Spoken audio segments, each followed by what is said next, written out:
KSCCF ಅಂತ ಹೇಳಿದ್ರೆ Karnataka state cooperative consumer federation ಲಿಮಿಟೆಡ್ನವರು ಸರ್ಕಾರಿ ಹುದ್ದೆಗೆ ಅರ್ಜಿಯನ್ನ ಕರೆದಿದ್ದಾರೆ. ಟೋಟಲ್ 34 ಹುದ್ದೆ ಖಾಲಿ ಇದೆ. ಉದ್ಯೋಗ ಸ್ಥಳ ಕರ್ನಾಟಕದಲ್ಲಿ ಖಾಲಿ ಇರುತ್ತೆ. ಯಾವ್ಯಾವ ಹುದ್ದೆ ಅಂತ ನೋಡಿದ್ರೆ ಫಾರ್ಮಸಿಸ್ಟ್, ಫಸ್ಟ್ ಡಿವಿಷನ್ ಅಸಿಸ್ಟೆಂಟ್ ಅಥವಾ FDA ಅಂತ ಏನು ಹೇಳ್ತೀವಲ್ಲ ಆ ಹುದ್ದೆ, ಮತ್ತೆ ಸೇಲ್ಸ್ ಅಸಿಸ್ಟೆಂಟ್ ಹುದ್ದೆ ಖಾಲಿ ಇದೆ. ಸ್ಯಾಲ್ರಿ 19,950 ರೂಪಾಯಿಂದ ಹಿಡಿದು 52,650 ರೂಪಾಯಿ ತನಕ ಸ್ಯಾಲ್ರಿ ಇರುವಂತಹ ಜಾಬ್ ಇದಾಗಿರುತ್ತೆ.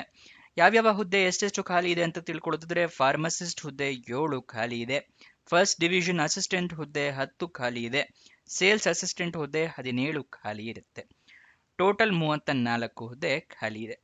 ನೆಕ್ಸ್ಟ್ ಇದರ ಸೆಲೆಕ್ಷನ್ ಪ್ರೋಸೆಸ್ನ ವಿವರ ತಿಳ್ಕೊಳ್ಳೋದಿದ್ರೆ ಲಿಖಿತ ಪರೀಕ್ಷೆ ಇರುತ್ತೆ, ರಿಟರ್ನ್ ಟೆಸ್ಟ್, ಅದಾದ ನಂತರ ಇಂಟರ್ವ್ಯೂ ಇರುತ್ತೆ. ಇದಿಷ್ಟು ಇದರ ಸೆಲೆಕ್ಷನ್ ಪ್ರೋಸೆಸ್ನ ವಿವರ. ನೆಕ್ಸ್ಟ್ ಯಾವ್ಯಾವ ಹುದ್ದೆಗೆ ಎಷ್ಟೆಷ್ಟು ಸ್ಯಾಲರಿ ಇದೆ ಅಂತ ತಿಳ್ಕೊಳ್ಳೋಣ. ಫಾರ್ಮಸಿಸ್ಟ್ ಹುದ್ದೆಗೆ 25,800 ರೂಪಾಯಿಂದ ಹಿಡಿದು 52,650 ರೂಪಾಯಿ ಸ್ಯಾಲರಿ ಇರುತ್ತೆ. ಫಸ್ಟ್ ಡಿವಿಷನ್ ಅಸಿಸ್ಟೆಂಟ್ ಹುದ್ದೆಗೆ 21,400 ರೂಪಾಯಿಂದ ಹಿಡಿದು 45,300 ರೂಪಾಯಿ ತನಕ ಸ್ಯಾಲರಿ ಇರುತ್ತೆ. ಸೇಲ್ಸ್ ಅಸಿಸ್ಟೆಂಟ್ ಹುದ್ದೆಗೆ 19,950 ರೂಪಾಯಿಂದ ಹಿಡಿದು 37,900 ರೂಪಾಯಿ ತನಕ ಸ್ಯಾಲರಿ ಇರುತ್ತೆ. ಇದು ಯಾವ್ಯಾವ ಹುದ್ದೆಗೆ ಎಷ್ಟೆಷ್ಟು ಸ್ಯಾಲರಿ ಅನ್ನೋದರ ವಿವರ. ನೆಕ್ಸ್ಟ್ ಇದಕ್ಕೆ ಹೇಗೆ ಅರ್ಜಿಯನ್ನು ಹಾಕೋಬೇಕು ಅಂತ ಹೇಳಿದ್ರೆ ನೀವು ಆನ್ಲೈನ್ ಮುಖಾಂತರ ಅರ್ಜಿಯನ್ನ ಹಾಕೋಬೇಕಾಗುತ್ತೆ. ಆನ್ಲೈನ್ ಮುಖಾಂತರ ಅರ್ಜಿ ಹಾಕೊಳ್ಳೋಕ್ಕೂ ಮುಂಚೆ ನೋಟಿಫಿಕೇಶನ್ ಒಂದ್ಸಲ ಸಂಪೂರ್ಣವಾಗಿ ಓದ್ಕೊಳ್ಳಿ, ಏನೇನು ಎಲಿಜಿಬಿಲಿಟಿ ಕ್ರೈಟೀರಿಯಾ ಇದೆ ಅಂತ ತಿಳ್ಕೊಂಡ ನಂತರ ಅರ್ಜಿಯನ್ನ ಹಾಕೊಳ್ಳಿ. ಈ ನೋಟಿಫಿಕೇಶನ್ ಡೌನ್ಲೋಡ್ ಮಾಡೋದು ತಿಳಿಸ್ಕೊಡ್ತೀವಿ, ಮತ್ತೆ ಅಪ್ಲಿಕೇಶನ್ ಲಿಂಕ್ ಕೂಡ ನಿಮಗೆ ಪ್ರೊವೈಡ್ ಮಾಡ್ತೀವಿ. ವಿಡಿಯೋನ ಫುಲ್ ನೋಡ್ಕೊಳ್ಳಿ. ಯಾವ್ಯಾವ ಡಾಕ್ಯುಮೆಂಟ್ಸ್ ಇಟ್ಕೋಬೇಕು ಅಂತ ಹೇಳ್ತಾ ಇದ್ದೀನಿ. ಮೊದಲನೇದಾಗಿ ID proof, Aadhaar card, voter ID ಅಥವಾ ಪಾನ್ ಕಾರ್ಡ್, ಎಜುಕೇಷನ್ ಕ್ವಾಲಿಫಿಕೇಷನ್ಗೆ ನಿಮ್ಮ ಮಾರ್ಕ್ಸ್ ಕಾರ್ಡು, ಸರ್ಟಿಫಿಕೇಟ್ಸು, ಮತ್ತು ನಿಮ್ಮ ಪಾಸ್ಪೋರ್ಟ್ ಸೈಜ್ ಫೋಟೋ, ಮತ್ತು ನಿಮ್ಮ ಏಜ್ ಪ್ರೂಫಿಗೆ SLC ಮಾರ್ಕ್ಸ್ ಕಾರ್ಡ್ ಅಥವಾ date of birth certificate, experience ಇದ್ದರೆ ಎಕ್ಸ್ಪೀರಿಯನ್ಸ್ ಸರ್ಟಿಫಿಕೇಟ್, ಇದಿಷ್ಟನ್ನು ರೆಡಿ ಇಟ್ಕೊಂಡಿರಿ. ಸ್ಕ್ಯಾನ್ ಮಾಡಿ ಇಟ್ಕೊಳ್ಳಿ ಆನ್ಲೈನ್ ಅಪ್ಲಿಕೇಶನ್ ಹಾಕೋದ್ರಿಂದ. ಇಲ್ಲ ಅಂದರೆ ಮೊಬೈಲ್ನಲ್ಲಿ ಅರ್ಜಿಯನ್ನು ಹಾಕ್ತೀರಾ ಅಂತ ಹೇಳಿದರೆ ಎಲ್ಲ ಡಾಕ್ಯುಮೆಂಟ್ಸ್ದು ಕೂಡ ಫೋಟೋ ತೊಗೊಂಡು ಇಟ್ಕೊಳ್ಳಿ. ನೆಕ್ಸ್ಟ್ ಆನ್ಲೈನ್ ಅಪ್ಲಿಕೇಶನ್ನ ಎಲ್ಲ ಫಿಲಪ್ ಮಾಡಿ ಡೀಟೇಲ್ಸ್ ಎಲ್ಲ ಕರೆಕ್ಟ್ ಆಗಿದೆಯಾ ಅಂತ 2 ಸಲ ಚೆಕ್ ಮಾಡ್ಕೊಳ್ಳಿ. ಆಮೇಲೆ ಅಪ್ಲಿಕೇಶನ್ ಫೀಸ್ನ ಪೇ ಮಾಡಿ. ಅಪ್ಲಿಕೇಶನ್ ಫೀಸ್ ಎಷ್ಟು ಅಂತ ಹೇಳಿ ಅದರ ವಿವರ ತಿಳಿಸ್ಕೊಡ್ತಾ ಇದ್ದೀನಿ. SC ST ಕ್ಯಾಂಡಿಡೇಟ್ಸ್ಗಳಿಗೆ, ಕೆಟಗರಿ 1 ಕ್ಯಾಂಡಿಡೇಟ್ಸ್ಗಳಿಗೆ, ಅಂಗವಿಕಲ ಕ್ಯಾಂಡಿಡೇಟ್ಸ್ಗಳಿಗೆ 500 ರೂಪಾಯಿಗಳ ಅರ್ಜಿ ಶುಲ್ಕವನ್ನು ಇಟ್ಟಿರ್ತಾರೆ. ಇನ್ನಿತರ ಎಲ್ಲ ಕ್ಯಾಂಡಿಡೇಟ್ಸ್ಗಳಿಗೂ ಕೂಡ 1,000 ರೂಪಾಯಿ ಅರ್ಜಿ ಶುಲ್ಕ ಇರುತ್ತೆ.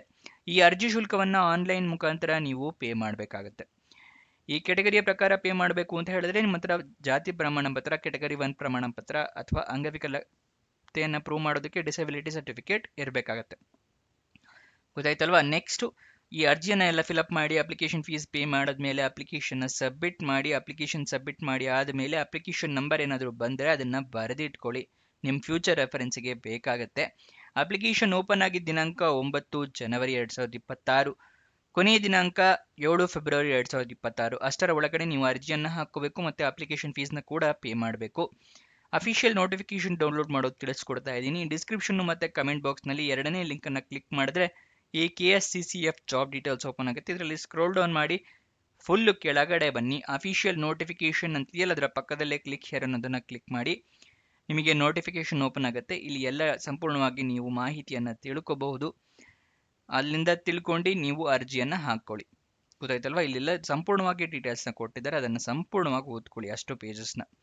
ನೆಕ್ಸ್ಟ್ ಅಫಿಷಿಯಲ್ ವೆಬ್ಸೈಟ್ ಅಡ್ರೆಸ್ ಬೇಕು ಅಂತ ಹೇಳಿದರೆ KSCCSF.org ಇದು ಅಫಿಷಿಯಲ್ ವೆಬ್ಸೈಟ್ನ ಅಡ್ರೆಸ್ ಆಗಿರುತ್ತೆ. ಆನ್ಲೈನ್ ಅಪ್ಲಿಕೇಶನ್ ಲಿಂಕ್ ಕೂಡ ತೋರಿಸ್ಕೊಡ್ತಾ ಇದ್ದೀವಿ.